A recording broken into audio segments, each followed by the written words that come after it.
Sexto, tudo bem?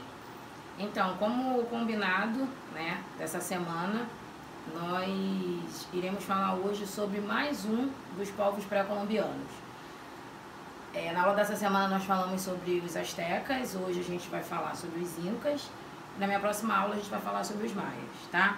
Vamos conhecer quais foram as fontes que os historiadores encontraram esses povos. Vamos falar sobre religião desse povo, política, origem, né? Vamos lá.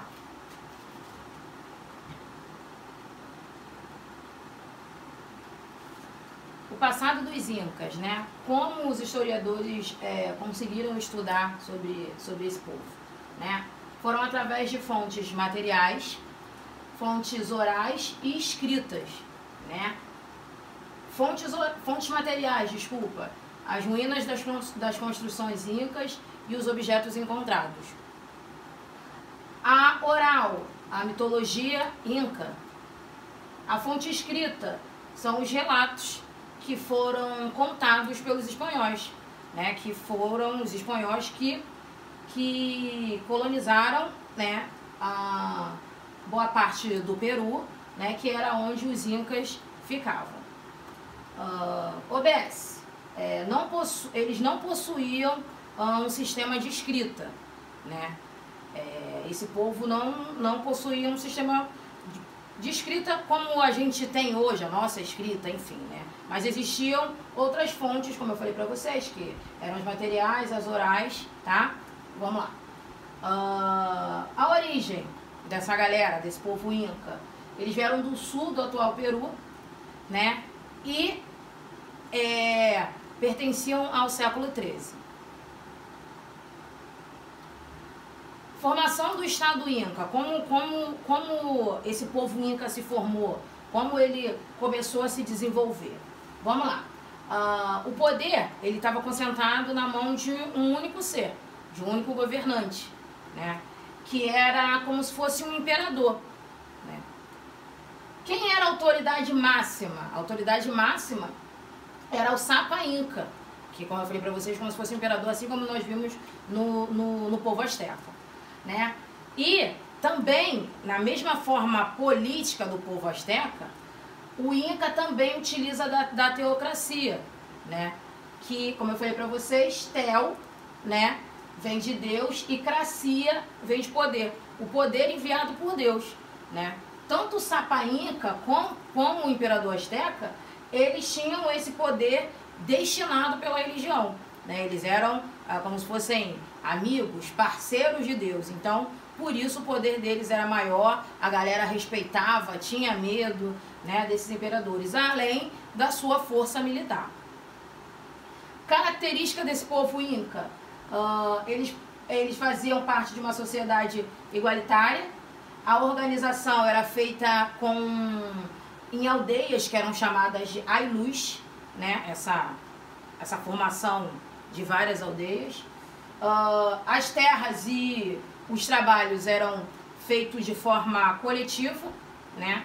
Muitas pessoas falam que é até parecida com o sistema dos índios, né, brasileiros.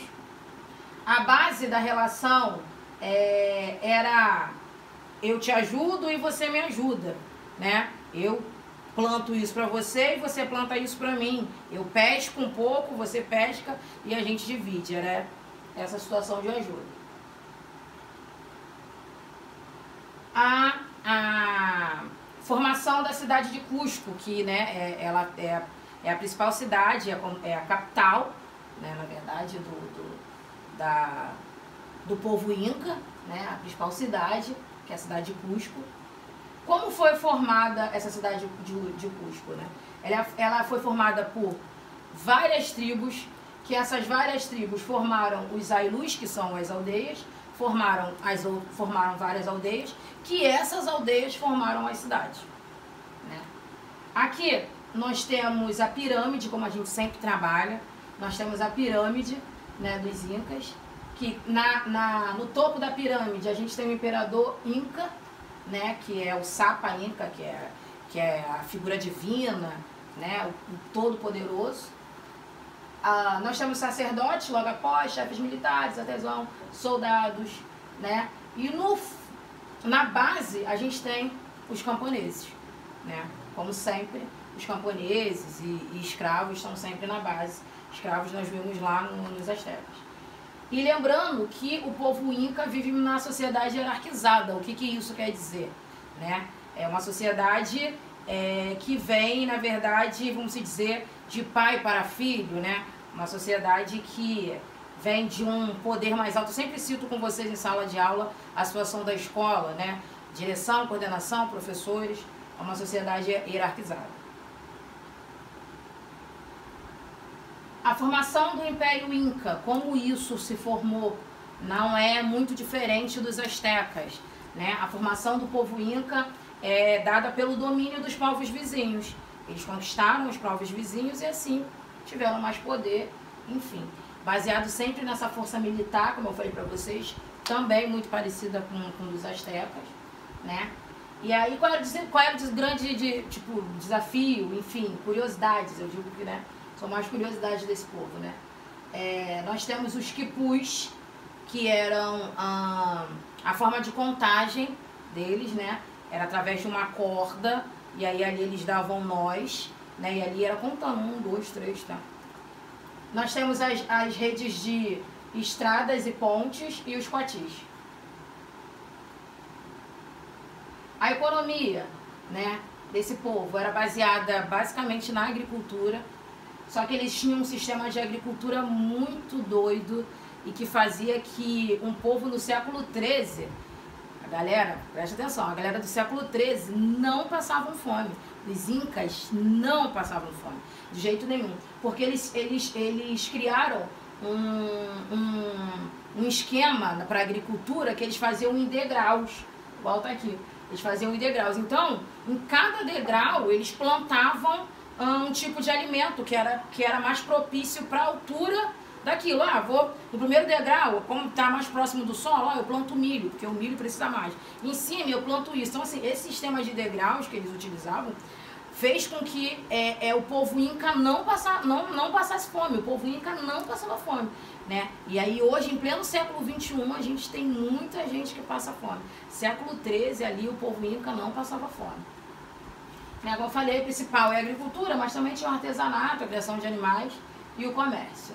Religião dessa galera era politeísta, eles acreditavam em vários deuses, né? Tem os deuses que eram mais cultuados, que são esses 3 deuses mais importantes, né?